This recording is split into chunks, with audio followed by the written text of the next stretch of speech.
بسم اللہ الرحمن الرحیم۔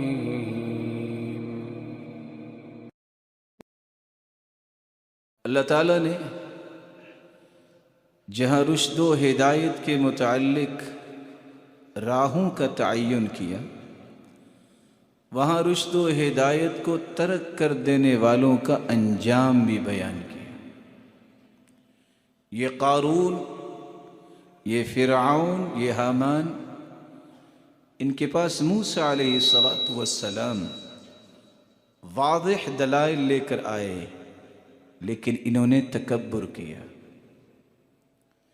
اس تکبر کا نتیجہ کیا نکلا؟ کسی پر تو اللہ عز و جلال نے پتھروں کی بارش کی، کسی پر عذاب ایسا آیا فرشتے نے چیخ لگائی اور کلیجے پھٹ گئے، کسی کو زمین میں دھنسا دیا اور کسی کو پانی میں غرق کر کے عبرت بنا دیا۔ ساتھ ہی اللہ عز و جلال نے اس آیت کی تکملے میں کیا بیان کیا؟ وَمَا كَانَ اللَّهُ لِيَظْلِمَهُمْ وَلَكِنْ كَانُوا أَنفُسَهُمْ يَظْلِمُونَ۔ اللہ نے ان پہ کوئی ظلم نہیں کیا، انہوں نے اپنی جانوں پہ خود ہی ظلم کیا۔ دنیا کے اندر یہ تغیرات زلزلے کی شکل میں، مصائب کی شکل میں اور طرح طرح کی مصیبتوں کی شکلیں آج انسان کے سامنے ہیں۔ ان کے اسباب کیا ہے؟ مقاصد کیا ہے؟ اللہ عز و جلال جب کسی قوم پہ مصیبت ڈالتے ہیں، اللہ عز و جلال کی طرف سے کوئی عذاب آتا ہے، کوئی آزمائش کا پہلو آتا ہے، اس کے مقاصد کیا ہوتے ہیں؟ اور پھر یہ مالک الملک کا فیصلہ، اس کے اسباب کیا ہیں؟ فیصلے تو اسی کے نافذ ہوتے ہیں۔ کسی بھی مصیبت کو جب انسان فیس کرتا ہے، بیماری کی شکل میں، دکھ کی شکل میں، غم کی شکل میں، مالی نقصان ہو یا جانی نقصان ہو، اس کے چار بنیادی مقاصد ہوتے ہیں۔ اللہ عز و جلال تنبیہ بھی کرنا چاہتے ہیں اور اپنی مخلوق کی اصلاح بھی کرنا چاہتے ہیں۔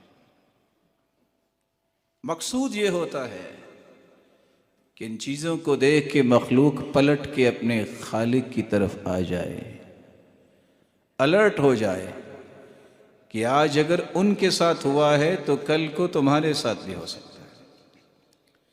اسی بات کو اللہ عز و جلال نے بیان کیا ہے۔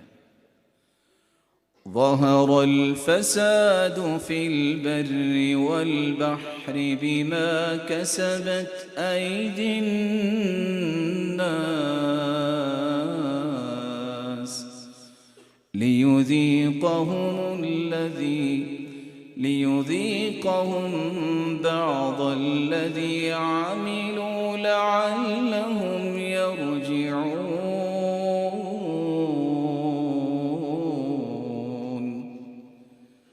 خشکی اور تری میں جو بھی فساد ظاہر ہوتا ہے، اس کا سبب انسان کے اپنے اعمال ہیں۔ اور اللہ چاہتے کیا ہے؟ ان کے اعمال کے نتیجے میں تنبیہ کرے تاکہ یہ اصلاح کے لیے پلٹ کے آ جائے۔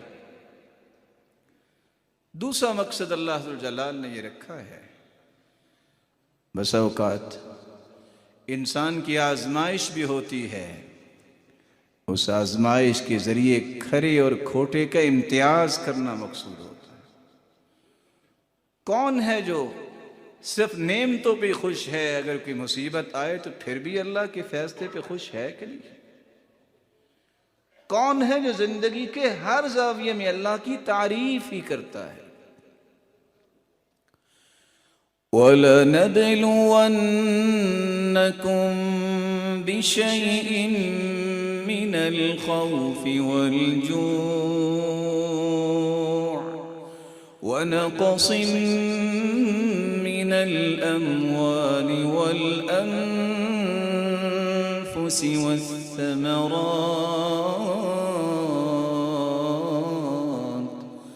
وبشر الصابرين. ہم تمہیں آزمائیں گے، خوف دے کر بھی، بھوک دے کر بھی، جانی نقصان بھی اور مالی نقصان کے ساتھ. ان 4 قسم کے جو آزمائش کے زاویے ہیں، دیکھنا یہ ہے کہ ان چاروں پہلوؤں میں کون پھر بھی اللہ کے ساتھ جڑا رہتا ہے. ایک وقت تو وہ بھی آیا تھا کہ اللہ عز و جلال نے اپنے پیارے بندوں پر بھی ایسا خوف طاری کیا، وَزُلْزِلُوا حَتَّى يَقُولَ الرَّسُولُ وَالَّذِينَ آمَنُوا مَعَهُ مَتَى نَصْرُ اللَّهِ. اللہ کے پیغمبر بھی کہہ رہے ہیں، اور جو پیغمبر کے ساتھی تھے کہ مدد کب آئے گی. تو یہ آزمائش کے لیے بھی بسا اوقات ہوتا ہے، اور اللہ عز و جلال نے اس کے بارے میں ایک توجیہ بھی بیان کی ہے. أحسب الناس أن يتركوا أن يقولوا آمنا وهم لا يفتنون ولقد فتنا الذين من قبلهم فليعلمن الله الذين صدقوا وليعلمن الكاذبين.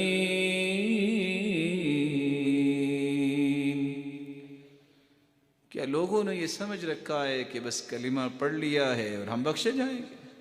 نہیں، تم سے پہلے بھی لوگ آئے، ان کی آزمائش کی گئی، انہیں آزمایا گیا، اور اللہ نے پہچانا کہ سچا کون ہے اور جھوٹا کون ہے. سیدنا بلال رضی اللہ تعالی عنہ جب ان سے کہنے والے نے کہا کہ آج تو بڑی باتیں کرتے، تمہیں اتنی مار کیوں پڑی؟ کہا تم بھی تو بازار میں جا کے برتن خریدتے وقت کھٹکھٹا کے دیکھتے ہو نا کہ مٹی ٹھیک لگی ہے. تو اللہ نے آزمایا اور مجھے کامیاب بھی کیا. آزمائش تو ہوگی. 2 قسم کی آزمائشیں ہیں، نعمت کے ساتھ بھی آزمائش، کس نعمت پر شکر کرتا ہے کہ نہیں، مصیبت کے ساتھ بھی آزمائش، اس مصیبت پہ صبر کرتا ہے کہ نہیں. لن يجد الرجل طعم الإيمان حتى يؤمن بالقدر ويعلم أنه ميت ويعلم أنه مبعوث. سیدنا عبداللہ ابن مسعود رضی اللہ تعالی عنہ بیان کرتے ہیں، ایمان کی لذت اور حلاوت اور مٹھاس نصیب ہی نہیں ہوتی انسان کو جب تک وہ تقدیر پر ایمان نہ لائے، جب تک اسے یقین نہ ہو جائے کہ مجھے بھی ایک نہ ایک دن موت آنی ہے، جب تک اسے یقین نہ ہو جائے کہ میں نے بھی ایک نہ ایک دن اپنے رب کے سامنے کھڑا ہونا. اس لیے سلف صالحین کہا کرتے تھے، لذتی وراحتی فیما قدر علی. جو مجھ پر میرے رب کے فیصلے آئے ہیں، یہی میری لذت، یہی میری راحت ہے کہ میں اس کے سامنے اپنے آپ کو تسلیم کری تیار ہو جاؤں. رسول اللہ صلی اللہ علیہ وسلم نے فرمایا، خلق اللہ مقادیر الخلائق قبل ان يخلق السماوات والارض ب50,000 سنة. 50,000 سال کائنات کو بنانے سے پہلے اللہ نے تمام تقدیریں لکھ دی تھی. تیسرا مقصد جو آزمائشوں کا ہوتا ہے، زلزلوں کی شکل میں اور دیگر شکلوں میں، بیماریوں کی شکل میں، اللہ ذو الجلال اپنے بندے کے گناہوں کو معاف کرنا چاہتے ہیں.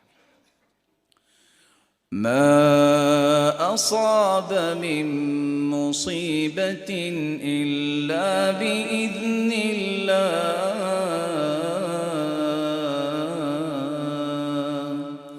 ومن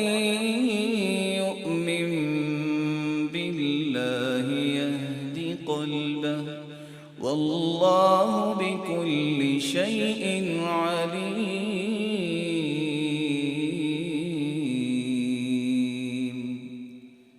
جو بھی مصیبت آئے گی اللہ کے حکم سے آئے گی، اور یہ حکم کیوں ہوگا؟ صحیح بخاری اور صحیح مسلم کی روایت ہے، ما یصیب المسلم من نصب ولا وصب ولا هم ولا حزن ولا غم حتى الشوكة يشاكها إلا كفر الله بها من خطاياه، وفي رواية ولا سقم، بیماری، دکھ، غم، مصیبت، تھکاوٹ، حتیٰ کہ پاؤں میں کانٹا بھی چھپ جائے تو اللہ ذوالجلال اس کے بدلے بندہ مومن کے گناہوں کو معاف کر دیتے ہیں۔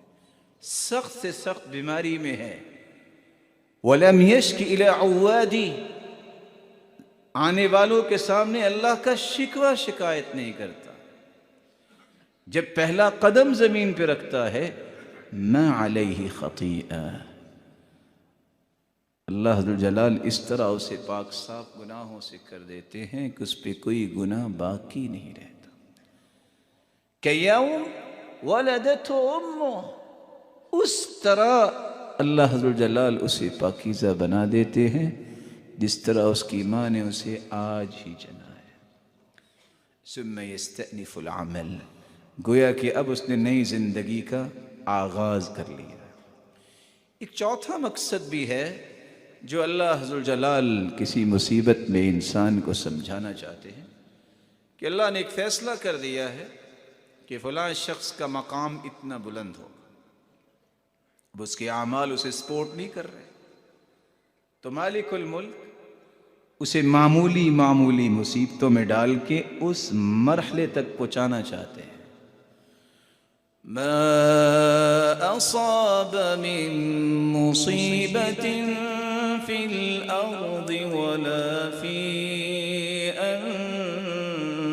أنفسكم إلا في كتاب من قبل أن نبرأها إن ذلك على الله يسير۔